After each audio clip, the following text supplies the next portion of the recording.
This is a how-to video on how to capture and drive an instance in DriveWorks Solo. I have SolidWorks open along with a conveyor project, which is available for free download at www.driveworkssolo.com. Instances provide the ability to capture specific instances of models to be replaced and/or have their configurations and suppression states changed by DriveWorks Solo. When an assembly contains identical components with identical names, they are given instance numbers in the SolidWorks Feature Manager. When each instance is to be driven independently, the seed component should not be captured as a child of the assembly.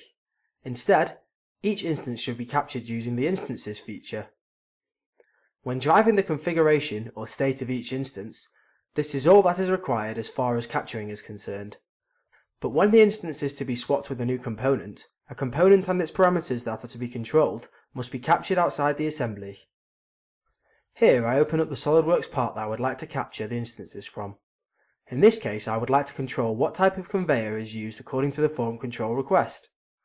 Click on the Instances section header from the bottom of the DriveWorks Solo Capture Explorer and check the box next to all of the instances that you would like to drive. To uncapture an instance, uncheck the box next to it in the instance list. Open up the Project Designer by clicking on the Show Project Designer button located at the top of the DriveWorks Solo Capture Explorer within the command bar. I have pre-created some variables to use with the instances that have been captured. I have created 4 variables, each one linking to the number of conveyors form control that is selected and what conveyor to either replace it with or if the conveyor is to be deleted. The replace function in DriveWorks removes the need to know the file name result of the replacement model.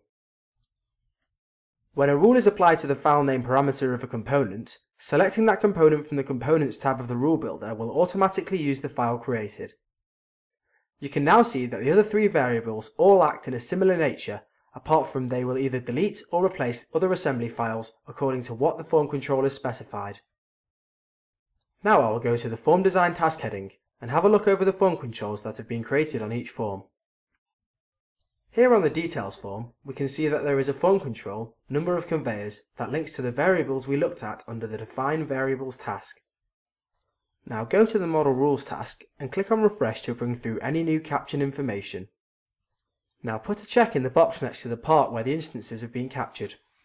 They should appear in the rules list on the right, where you can filter them down to show only the instances by starting to type in the word Instances into the filter bar.